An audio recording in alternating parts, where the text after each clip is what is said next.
Olá a todos, venho apresentar meu artigo que foi aprovado pela CBMRI 2020, é o Congresso Brasileiro de Metrologia das Radiações Ionizantes, em parceria com a SBM, a Sociedade Brasileira de Metrologia. Antes de dar início à minha apresentação, eu vou fazer uma breve introdução, falar um pouco sobre mim e sobre o artigo. Eu me chamo Eduardo Laime, eu sou graduado em Engenharia de Produção pela UFCG, que é a Universidade Federal de Campina Grande, na Paraíba, e sou especialista em gestão da manutenção pela UFPE, a Universidade Federal de Pernambuco. Possuo experiência na área de metrologia, já trabalhei em laboratórios acreditados pelo Inmetro, trabalhei tanto no setor técnico como na área da qualidade. Atualmente eu faço uma pós-graduação, que é uma especialização em metrologia pela UCP, que é a Universidade Católica de Petrópolis, em parceria com o IPETEC, que é o Instituto de Pesquisa, Educação e Tecnologia. Vou apresentar um artigo que eu elaborei. Ele tem como título Implantação de um plano de calibração para os instrumentos de um laboratório metrológico localizado em Recife, Pernambuco. Sem mais delongas, vou dar início à minha apresentação. Primeiramente, é importante fazer uma contextualização acerca de como foi feita a elaboração desse artigo. Baseado na minha experiência, na minha vivência, nos meus estudos em metrologia, é perceptível os problemas que os laboratórios encontram em virtude da variabilidade em relação ao período a qual submeter um instrumento à calibração. Não existe um tempo pré-determinado na qual deve submeter esse instrumento à calibração. Existem, na verdade, recomendações que são feitas pelo fabricante de períodos em qual ele julga ser ideal para submeter um equipamento à calibração. Existe essa variabilidade em virtude de vários fatores. Em relação ao meio a qual ele está sendo operado, depende muito de quais condições ele está sendo submetido, né, condições ambientais, questão de temperatura, de umidade, de pressão. Depende também da necessidade de manutenções. Se um equipamento ele passa por uma preventiva, por uma corretiva, ele precisa de algum ajuste ou reparo. Também depende da natureza de fabricação, como ele é produzido, aquele instrumento, qual material ele é formado. Depende da frequência de uso. Se ele for um instrumento muito utilizado nas rotinas do laboratório, ele tende a precisar ser mais calibrado, já diferente de outros que são utilizados só em alguns momentos. Todos esses fatores eles contribuem para essa variabilidade desses instrumentos. Mas surge a pergunta, né? Quais são os problemas, né, que essa variação, né, ocasiona, né? Quais são os problemas identificados em virtude dessa variabilidade entre os períodos de calibração dos instrumentos? Para responder essa pergunta, eu vou apresentar o estudo em questão. Esse estudo ele foi realizado em um laboratório localizado na região metropolitana de Recife, e nele ele trabalha com diversas grandezas, tanto de pressão, de temperatura, parte elétrica, acústica. Ele tem uma gama, um escopo grande de serviços. Foi detectados vários problemas em relação a essa variabilidade, né, desses períodos de calibração dos instrumentos. Um mesmo instrumento ele podia ser calibrado de uma vez no ano.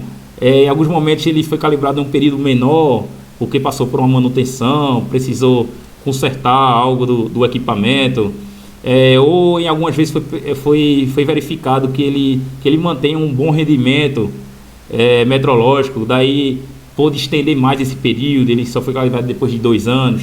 Esses períodos eles variam muito e dependem daqueles fatores conforme mencionados anteriormente. Já os problemas detectados no laboratório em virtude dessa variação, o primeiro foi em relação ao atraso no prazo do serviço. Como os padrões de trabalho, de referência que são utilizados no laboratório precisam estar calibrados, né, para fazer o serviço, em busca de trazer confiabilidade metrológica, né, nas suas aferições, os clientes eles acertavam um serviço de calibração com o laboratório, e era estimado um prazo, né, para a entrega daquele equipamento do cliente calibrado. Mas só que esse prazo, algumas vezes, ele não era cumprido em virtude de, no momento de calibrar aquele instrumento, era verificado que o instrumento estava indisponível para uso porque precisava de calibração. Daí tinha todo essa movimentação que era feita, como era um instrumento de alta precisão, né? Não é fácil encontrar laboratórios para calibrá-lo, principalmente aqui na região do Nordeste. Ele tinha que ser enviado para o São Paulo, para o Rio de Janeiro. Daí isso tudo interferia muito no prazo que era estimado para o cliente e, consequentemente, ocasionava nos atrasos. Outro problema encontrado foi as verificações constantes que precisam ser feitas, né? O monitoramento dos instrumentos para ver como eles estão se comportando, né, ao longo dos anos. Precisava estar sempre fazendo essa verificação para ver se ele está apto para uso ou precisa de calibração. Outros problemas, dificuldade logística, como eu falei, a empresa tinha que enviar esses padrões para outra região. Tem que ser feito tudo nas pressas, acaba que não tinha um planejamento, né, prévio para realizar essas calibrações, tinha que ser mandado nas pressas, daí encarecia o processo de calibração. Além da empresa ter várias filiais espalhadas pelo Nordeste, tinha vezes que tinha que enviar para uma unidade e ele não ia por causa de indisponibilidade por conta da necessidade de calibração. Outros problemas foram gerenciais, porque atrapalhava o planejamento da equipe do laboratório, a programação da utilização daquele instrumento. Todos esses problemas foram detectados no laboratório. Com isso, pensou-se em fazer um plano de calibração. Como é que ia ser feito esse plano de calibração? Ele é feito baseado em períodos pré-determinados, né? Na qual, dentro de um certo nível de confiança, um tempo na qual o padrão tinha que ser calibrado, né? Uma periodicidade era estimada, né? Digamos assim, dentro de um certo nível de confiança. E como é feita essa estimativa, né? É baseado em quê? Ela é baseada nos tempos de indisponibilidade do equipamento, né? No histórico de calibrações que esse instrumento ele foi submetido. Para fazer esse plano de calibração, a metodologia seguida, a primeira foi feita uma pesquisa bibliográfica acerca do assunto abordado, né? Foi feito o levantamento em relação à metrologia, a procedimentos de calibração, foi verificado questão de estudos da gestão da manutenção, que tem importantes temas que trata sobre esse estudo de estimar, né, tempos preventivos para submeter um instrumento à calibração. Foi feito estudos estatísticos, matemáticos, que auxiliaram na construção desse plano de calibração. Depois disso, chegou a etapa de fazer a coleta e a organização dos dados. Como o laboratório ele tem um sistema de gestão de qualidade implantado, ele possui pastas, e para cada pasta dessa tem um histórico a respeito daquele instrumento. Tem informações referentes às datas de calibração que aquele instrumento sofreu, as manutenções que foram feitas nele, o período a qual ele passou por uma preventiva, por uma corretiva, os deslocamentos a qual esse equipamento ele foi realizado. Ele foi enviado para uma unidade, foi enviado para um laboratório localizado na região sudeste, por exemplo. Tinha observações pertinentes a respeito dele, aspectos físicos dele, características importantes que era preciso registrar. Nessa pasta tinha todo um histórico referente a cada instrumento desse, a cada padrão utilizado no laboratório. E com isso, houve a organização desses dados de forma a que foi verificados os períodos de indisponibilidade desse instrumento, né? Por exemplo, o padrão 1, foram verificadas 8 calibrações que ele sofreu, ou seja, durante 8 períodos ele estava funcionando e chegou a um tempo que ficou indisponível para uso. Então esse período de tempo foi coletado. E para cada padrão foi feito esse levantamento de quantos momentos ele ficou indisponível, e esses períodos eles foram transformados tudo em anos para facilitar os estudos e foram organizados de maneira crescente, conforme apresentados na tabela 1. Diante disso, o próximo passo foi fazer a linearização da função densidade de probabilidade. E como foi feito isso? Esse comportamento do instrumento, ele é representado por uma curva, né, desconhecida, né, que são vários pontos que foram coletados, né, e para representar como o histórico do comportamento, né, desse instrumento ao longo da sua vida útil no laboratório. E com isso, esse estudo ele visa pegar essa curva e transformar ela numa reta. Para que transformar ela numa reta? A fim de que fazer um teste de aderência para ver se essa reta ela se assemelha, né, se ela tem um comportamento similar a uma distribuição de probabilidade. E a fim de estudo eu utilizei 4 distribuições de probabilidade para ser testado, né, fazer esse teste de aderência: a normal, a log normal, a exponencial e a variable. E como é feito esse teste de aderência, né? Primeiro é feita essa linearização, né? Ela pode ser feita tanto através de papel milimetrado ou por meio de um software matemático, um estatístico, a qual traça essa reta, né? Transforma essa curva desconhecida em uma reta. E a partir daí a gente faz esses testes de aderência para verificar se a distribuição ela se assemelha, se ela se adere a uma dessas distribuições de probabilidade. Existe um coeficiente de correlação, que é o R múltiplo, na qual ele faz essa correlação entre as variáveis, né? Quanto mais próximo de 1 esse valor, esse R múltiplo chegar, mais as variáveis são correlacionadas e, consequentemente, mais os dados se aderem àquela distribuição de probabilidade. Dessa maneira, para cada padrão selecionado, no caso foram 5, foi feito esse teste de aderência para ver se essa distribuição de probabilidade ele se comporta similar a esse histórico, né, de disponibilidade dos instrumentos. Com isso, por exemplo, para o padrão 1, a distribuição que mais se assemelha ao seu comportamento foi a normal. O seu coeficiente de correlação ficou próximo a 1 para essa distribuição, ou seja, ela é que mais se adere a esse conjunto de pontos, né? E esses foram os parâmetros utilizados, né, calculados na tabela 2, para formar esse gráfico.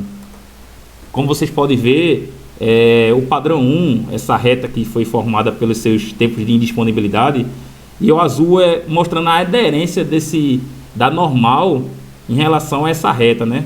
Como ela se adere bem, né, a essa reta formada. Com isso, foi feito esse processo analogamente para os cinco padrões utilizados no estudo, para verificar qual é a distribuição que mais se adere, né, a cada comportamento. Sabendo disso, foi feita a determinação do MTBF. O que é que significa esse MTBF? Traduzido para o português, ele representa o tempo médio entre falhas, que é um importante indicador utilizado na gestão da manutenção, que ele serve como norteador, né, para os planos de manutenção preventiva, na qual é o tempo médio entre falhas, né, de um equipamento. Ou seja, através dos seus dados de indisponibilidade, é possível calcular um tempo médio a qual ele vai falhar aquele instrumento. No caso da metrologia, eu fiz uma adaptação, né, como se fosse o tempo médio de indisponibilidade, né? É um tempo médio a qual esse instrumento vai precisar ser calibrado. Daí, para cada distribuição de probabilidade, existe uma maneira de calcular o MTBF, conforme apresentado no quadro 1 a seguir. Sabendo disso, foi feito o teste de aderência, como eu falei anteriormente, para cada padrão, chegando nessa tabela 3, né, que apresenta qual a distribuição que mais se adere para o comportamento de cada padrão desse e o seu respectivo MTBF, né? Baseado nesse quadro anterior, cada distribuição dessa, na sua maneira de calcular seu MTBF, foi calculado na tabela 3 a seguir. Esses dados eles estão em anos. Transformando esses dados em meses, né, anos em meses, foi possível fazer esse plano de calibração, né? Foi escolhido essa periodicidade de calibração conforme nos tempos de indisponibilidade, né? O padrão 1, por exemplo, ele tem a periodicidade de calibração de 1 ano e 10 meses, ou seja, a cada 1 ano e 10 meses ele vai ser submetido a uma calibração, né? Agora meio que não está mais no vazio, né? Existe mais ou menos um período na qual o laboratório vai ter que se programar para calibrá-lo. E foram feitos isso para os 5 padrões em estudo, chegando a esse plano de calibração apresentado nesse quadro 2. Os resultados. Com base nesse plano de calibração que foi proposto, conseguiu minimizar os impactos da indisponibilidade, né? Melhorando a produtividade do laboratório e conseguindo melhores resultados em diversas áreas da empresa. O primeiro, financeira, pois como eu relatei, no momento da calibração que era verificado que precisava ser calibrado, ou seja, tinha que ser feito tudo nas pressas, tinha que ser enviado esse padrão para ser calibrado, tinha que o cliente achava ruim, né, porque aumentava o prazo que foi estipulado para ele, ou seja, existia um custo maior para enviar nas pressas esse equipamento. Como eu próprio falei, questão de logística, né? Tem que mandar esses instrumentos de alta precisão para laboratórios, muitas vezes no Sudeste, na região Sudeste, que fica distante de Recife, na qual tem que considerar um tempo para enviar ele, tinha um frete mais caro porque era feito de maneira mais rápida. Muitas das vezes tem que mandar um representante da empresa que tinha custo com hospedagem, com passagem, e isso, como era feito de maneira sem planejamento, né, saía tudo mais caro, encarecia o processo, né?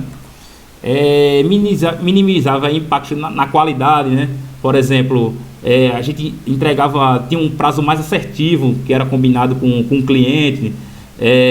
Antes de fechar o serviço, a gente via o plano de calibração, via quando aquele padrão ia ser enviado para a gente estimar um prazo para o cliente. Em relação à gerência, né?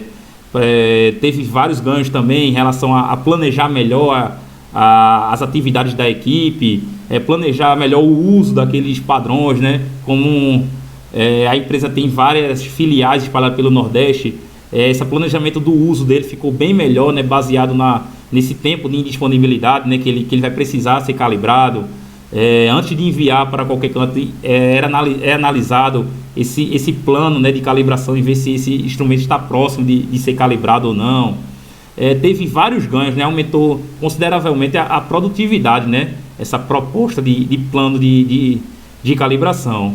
Vale salientar que esse estudo, quanto mais amostra tiver ele, melhor, né? Mais assertivo será essa estimativa, né, da periodicidade a qual deve submeter o instrumento à calibração. Além de que ele pode ser aplicado em diversos laboratórios de várias grandezas, né? Porque como se trata de um estudo matemático, né, estatístico, ele pode ser aplicado em diversos laboratórios de diversas grandezas.